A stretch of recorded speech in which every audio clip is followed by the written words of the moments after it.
Chaturanga is all about core and upper body strength. It's a favorite for even those outside of the yoga community. A lot of people will call it a tricep push-up.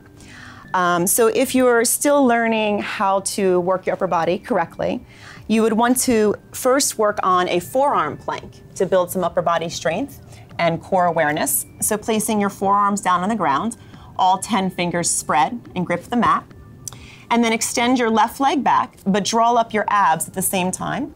Keeping yourself nice and tight through your core, extend your right leg back until you have a long line from the crown of your head and out through the heels of your feet, pushing in both directions at the same time. And you just want to be careful that your back doesn't sway like this, but you're drawing your tailbone down towards your heels and your lower abs up. And if that's too hard, you can actually come down to your knees and practice here. And as you grow your strength, you can then move up into a full plank. So same idea, all 10 fingers on the ground, extend one leg back, core strong, extend the other leg back, and holding. Building a little fire in your arms and your abdominals. And try to build up to be able to hold it for 1 full minute. And then once you are able to hold your plank for 1 minute, you can begin to move into a modified actual chaturanga, where we're going to come down to the ground. So placing the hands on the ground, but lower the knees down. Think about pulling your chest or your heart forward, bend the elbows, and lower down to the ground. There you go. And of course, as your strength increases, you'll go into a full chaturanga. You're going to press out through the crown of your head and actually move your body weight forward over your fingertips, then bend the elbows and lower down. And that's your chaturanga variations. Now we're going to do our low lunge. So bring your yoga mat up against a wall. I'm not going to use a wall because I don't have one here. And have a handy towel nearby. We'll use that in a moment. So first, moving into the complete pose, left foot forward, right leg back, and you're going to shift your body weight as far forward over the front leg as you can keep the heel down. So over time, you'll gain flexibility through your Achilles and your calf muscles. And then you're going to press the top of your back foot down into the mat. So it's actively pressing down and reaching and extending. You should feel a nice long opening stretch from the quad up through the hip flexors. And then you want to pull your stomach away from the front leg without pulling the whole leg back. Okay. Abs drawn in, reaching the arms up, and then lifting your heart towards the sky, going into your upper back extension. So that's how we do the full low lunge. Now, low lunge is a pretty intense exercise for a couple of reasons. Number one, you might need a little padding for your knees, which is where the towel comes in. And if you don't have a towel handy or you're in yoga class, you can also take your mat and just fold it up once, which is easy to do, and you can move quickly from one asana into this pose without disrupting your flow in class. So I'm going to use the towel beneath my knee. The other reason it's so intense is that we tend to have very tight quadriceps and hip flexors. Women especially have tight hip flexors in general. So a way to build up the flexibility in order to move into the pose is to actually come into what I would call a 90-degree angle lunge. So both of my knees are making a 90-degree angle. And then take your focus and make it about drawing your tailbone down and your abs in. And that's, again, you'll feel the stretch across the quadricep and into the hip flexor. And then you can work on bringing the arms up. You can even work a little bit on your back bend here. Another variation is using your wall, is to place your hand against the wall to give you some stability. Because obviously here we've tightened up our stance, which is going to make us a little bit off balance, which is great because we want to encourage ourselves to find balance, but also you don't want to actually, of course, topple over as you're doing this. And over time, you'll move your foot forward and begin to sink further into your lunge. You can also take yoga blocks and place them down next to you in order to place your hands down, and then eventually coming down to the fingers, to the full hand, before you come up to the quad, and then eventually arms up and full extension. Down dog is one of the most popular yoga poses. It's actually referred quite often by physical therapists and doctors for those people that have tight hamstrings and lower back issues. You're going to come down on all fours to start with. Spread all of your fingers out evenly and grip your mat until you feel like you're trying to pull your hand up and off of the mat, like there's little suction cups underneath the hand. And then stretch the legs back until you're in a plank position. And then bring your chest towards your thighs as you lift your hips up into the air. And then lower your heels down while simultaneously pressing the hands into the mat.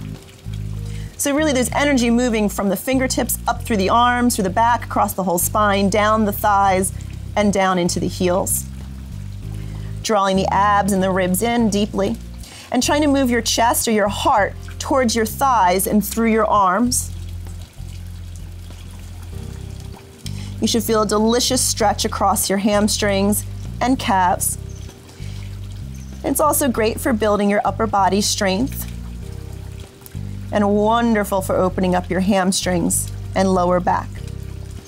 So that's what our down dog will look like.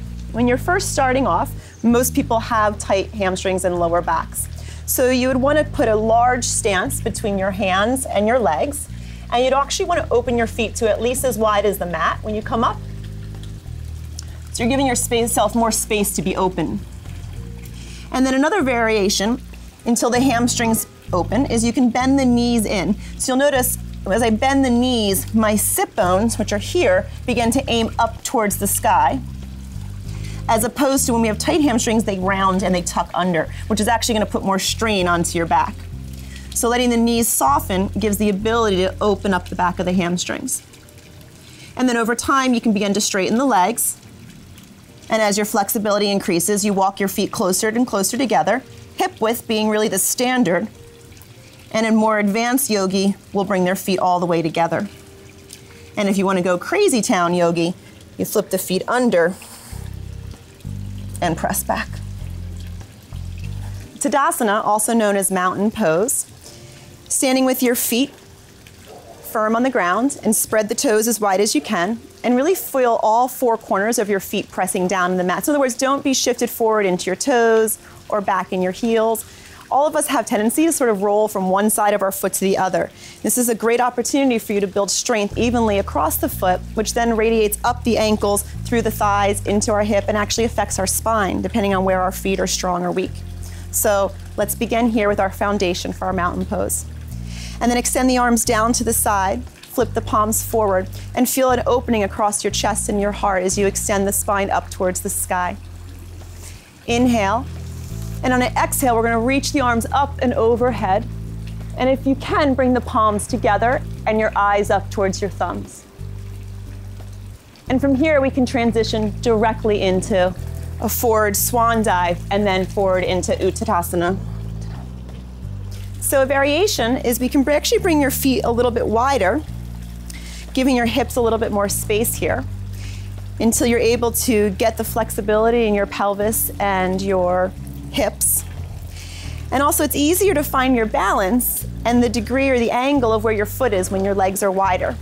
But when you're in this position, just make sure that your second toe is right in line with your knee, okay?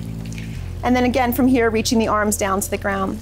And another great supportive way to do this is to place your back against the wall so you can feel where your spine is and your torso in relation to the rest of your body. Again, sometimes we have these tendencies to either lean forward or to lean back out of our hips. So we want to find that great alignment before we get into the full pose of Tadasana. And then the more advanced version of Tadasana, and I'll just turn to the side so you can see, arms come up, we go into the back extension and continue going back.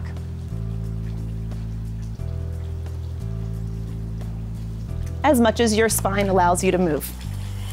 Uttanasana is also a forward bend. So I'm going to turn on a diagonal here, and we're going to move out of Tadasana into Uttanasana, as we do in our flow. On an exhale, you're going to use your swan dive, reaching your heart forward to come all the way down towards the ground, placing the hands on the ground and letting the crown of the head press down. So energy is radiating from the thighs all the way up across the spine and down through the head and down through the hands. And over time, you can eventually wrap the hands behind your legs and then pulling your nose in towards your knees. Now, that's a lot of flexibility that comes with time. So if your hamstrings are tight, there's a couple of variations that you're going to want to do before you go all the way forward. The most important thing to keep in mind is to never bring your hands or strain your body to get your hands to the ground at the sacrifice of your back. So keeping your mind on where your hips and your lower back are. As you come forward, you want to tilt the pelvis, aiming your tailbone and your sit bone sort of up towards the ceiling. And if you can get to this position without a rolled back, then you can permit yourself to fold in towards your thighs. If you have a chair, you can place a chair in front of you in the interim and place your hands down on the chair until you build the flexibility. Or if you get some yoga blocks, you can place your hands on the yoga blocks, again, working through the hamstrings. And again, over time, you'll be able to move everything out of the way and do your full forward bend. Ardha Uttanasana is coming out of Uttanasana and extending the heart forward, lengthening out your spine. A lot of teachers will say to offer yourself or to offer your heart forward, which is a beautiful visual to think when you're doing this. So coming forward into our forward bend, hands on the floor, starting in Uttanasana. And on an inhale to move into Ardha Uttanasana, you're going to extend the spine long, pressing out through the crown of the head, rolling up onto your fingertips. And just like in Uttanasana, we want to make sure the tailbone and the sit bones are sort of aiming up and behind us. There's just a little bit of a divot here in your lower back. And if the flexibility is not available to you yet, you can bring your hands up to your quads until you get that flexibility. Okay? But really having your hands connected to something. Again, we can use our yoga blocks as well in order to press down to lengthen up. And then folding back into Uttanasana.